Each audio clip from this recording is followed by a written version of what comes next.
नमस्कार,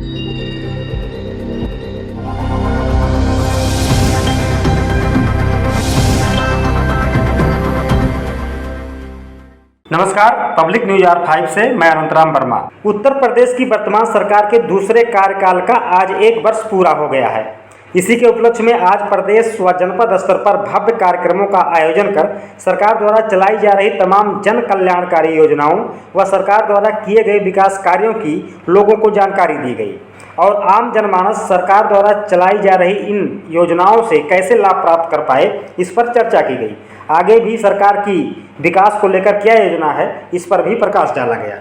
इसी क्रम में जनपद अंबेडकर नगर में भी भव्य कार्यक्रम का आयोजन किया गया। जिलाधिकारी अविनाश सिंह ने जनपद में हो रहे विकास कार्यों व सरकार की आगामी योजनाओं पर विस्तृत रूप से प्रकाश डाला। एमएलसी हरिओम पांडे ने भी केंद्र व राज्य सरकार की उपलब्धियों व विकास कार्यों पर चर्चा की। उत्तर प्रदेश में जिस तरीके से दूसरे दलों का और दूसरे संगठनों का बोलबाला था, जब से हमारे 2017 से योगी जी मुख्यमंत्री के रूप में उत्तर प्रदेश का कार्यभार संभाला है, निश्चित तौर पर यह कहा जा सकता है कि चाहे जिस भी क्षेत्र का हो, चाहे वह कृषि का हो, चाहे बॉर्डर का हो, चाहे सुशासन का हो, चाहे स्वास्थ्य का हो, चाहे पर्यटक का हो, या जो भी अवस्थापना संबंधी कोई चीज हो, नारी सशक्तिकरण हो, और भी तमाम चीजें जिनको कि युवा का रोजगार हो, जो अहम समस्याओं से उत्तर प्रदेश कभी जूझा करता था, इन सारी चीजों को हमारे योगी जी ने मुख्यमंत्री रहते हुए मोदी जी की सरकार के उनके डबल इंजन को साकार करने का जिस तरीके से प्रयास किया है, निश्चित तौर पर अगर कहा जाए तो पूरे विश्व की निगाह उत्तर प्रदेश के प्रशासक के रूप में योगी जी के ऊपर है। जैसे पूरा विश्व हमारे देश के यशस्वी प्रधानमंत्री को देखता है। G20 20 देशों का प्रतिनिधित्व, उसकी अध्यक्षता करने वाला व्यक्तित्व मेरे देश का मुखिया हो, ये हमको गर्व करना चाहिए, क्योंकि और देश हमको वीजा नहीं देते थे, छोटे छोटे देश हमको आंख लगाते थे, हमसे दुष्टता करते थे। लेकिन ये सारी चीजें मैं आपको विश्वास के साथ कहना चाहता हूं कि सब अत्याचार की तरफ चली गई हैं। जो महिलाएं, जो लड़कियां कॉलेज में और मजनू लोग सीटी मारा करते थे, वो सब चीजें सब विलुप्त प्राय हो गई। हमारी लड़कियां, बहू बेटियां रात में 8-9 बजे तक स्वच्छंद वातावरण में विचरण करती रहती हैं, विद्यालय आती जाती रहती हैं और अपने रोजगार को सशक्त करती हैं। निश्चित तौर पर ऐसा सुशासन, ऐसा रोजगार, ऐसी प्रशासन और ऐसी व्यवस्था किसी भी प्रांत में, मैं चैलेंज करता हूं, नहीं। वर्तमान सरकार का आज 1 वर्ष पूर्ण हो रहा है और उसी के उपलक्ष्य में प्रदेश स्तर पे और प्रत्येक जनपद स्तर पर भव्य कार्यक्रम आयोजित किया गया है। और इस जनपद अंबेडकर नगर में इस कार्यक्रम को जो आयोजन किया गया है, उसके साथ साथ हम लोगों ने प्रदेश सरकार के जो जन कल्याणकारी, लोक कल्याणकारी की विभिन्न योजनाएं चल रही हैं, उन योजनाओं के संबंध में आम जनमानस के भीतर जन जागरूकता पैदा करने के उद्देश्य से हम लोगों ने यहाँ पर एग्जीबिशन भी लगवाई है, जिसमें विभिन्न योजनाओं के बारे में आम जनमानस को बताया जा रहा है, उनसे संवाद कायम किया जा रहा है, जिससे कि कहीं अगर उनके नॉलेज में ना हो, उनकी जानकारी में ना हो, तो वो भी इन योजनाओं का लाभ पा सकते हैं। और यहाँ पर जो एक सभागार कक्ष में माननीय एमएलसी साहब के नेतृत्व में जो एक कार्यक्रम का आयोजन किया गया, उसमें बहुत बड़ी संख्या में जो लाभार्थी थे वो यहाँ पर आए, चाहे वो प्रधानमंत्री आवास योजना के हों, मुख्यमंत्री आवास योजना के हों, स्वनिधि योजना के टूल किट वितरण, मंगल दल के लोग,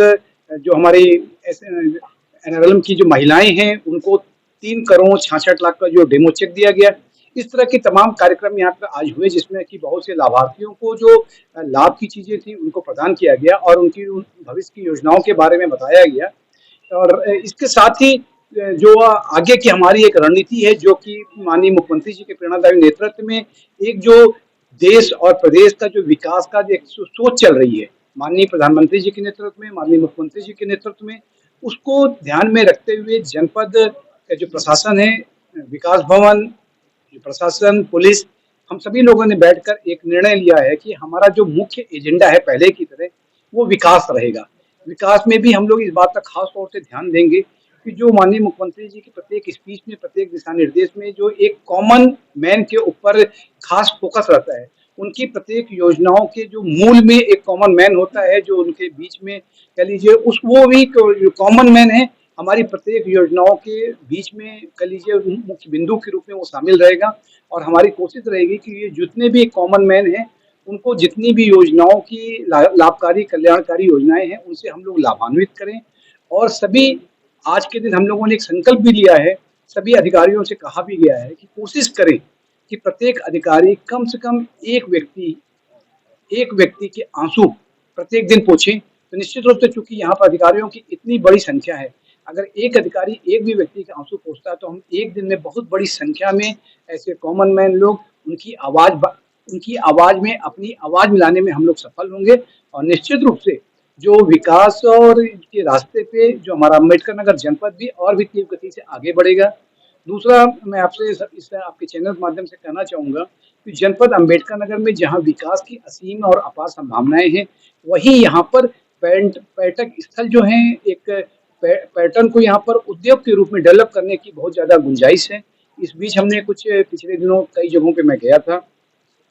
दरवन, भदौना, कुंथर, सजनवा, देवहट आदि ये वो जगह हैं जो कि अलग अलग तहसीलों में है, अकबरपुर में, टांडा में, आलापुर में, जहाँ पे कि करीब 500 बीघे से ऊपर एक जगह है। जैसे दरवन में 510 बीघे की जो वेटलैंड है, झील है। इसी प्रकार से आप देखिए सजनवा में 140 बीघा की, देवहट में 200 बीघे की। इतने बड़े वेटलैंड, इतनी बड़ी झीलें मेरे ख्याल से पूरे प्रदेश में एक साथ कहीं और नहीं होंगी। हम लोग इसको ध्यान में रखते हुए स्टेप बाय स्टेप इनको एक पर्यटक स्थल के रूप में, एक पक्षी अभ्यारण्य के रूप में इसको डेवलप करने का हम लोग प्रयास करेंगे। इसके साथ ही तहसील टांडा में 15 बीघा के करीब एक ही चंक हम लोग को मिला है। भीटी में 40 बीघा के ऊपर एक जगह हम लोग को जमीन मिल गई है। हम लोग इन जमीनों पर कोशिश कर रहे हैं कि कुछ जैसे चिड़ियाघर के यहाँ पर लगाने के संबंध में अभी हम लोगों ने डीएफओ साहब से वार्ता किया है। और जो चिड़ियाघर को 10 हेक्टेयर से ऊपर की लैंड चाहिए होगी, उसके लिए हम लोग यहाँ पर उसको मुआयना करने के बाद जो रेवेन्यू विभाग है उससे उसकी निशानदेही करके हम कोशिश करेंगे कि एक चिड़ियाघर का प्रपोजल है शासन में भिजवा दिया जाए डीएफओ साहब के माध्यम से, वन विभाग के माध्यम से। तो निश्चित रूप से कोशिश ये है कि एक जहाँ पर ये विकास के रास्ते पे आगे बढ़े, वहीं पे जो यहाँ के रहने वाले स्थानीय लोग हैं या बाहर से जो यहाँ पे आ रहे हैं या जो पर्यटक आ रहे हैं, उनके लिए भी हम लोग कुछ ऐसा काम करें जिससे कि यहाँ पे आकर वो अपने कुछ अच्छे समय को यहाँ पर स्पेंड कर सकें। तो ये एक टोटल रणनीति है कि जो पिछले 6 सालों से माननीय मुख्यमंत्री जी के प्रेरणादायी नेतृत्व में प्रदेश आगे बढ़ रहा है, उसी को और अधिक रफ्तार जो है, एक कह सकते हैं कि काम ईमानदार होगा, दमदारी के साथ काम होगा और जो एक कॉमन मैन है उसका खास ख्याल रखा जाएगा।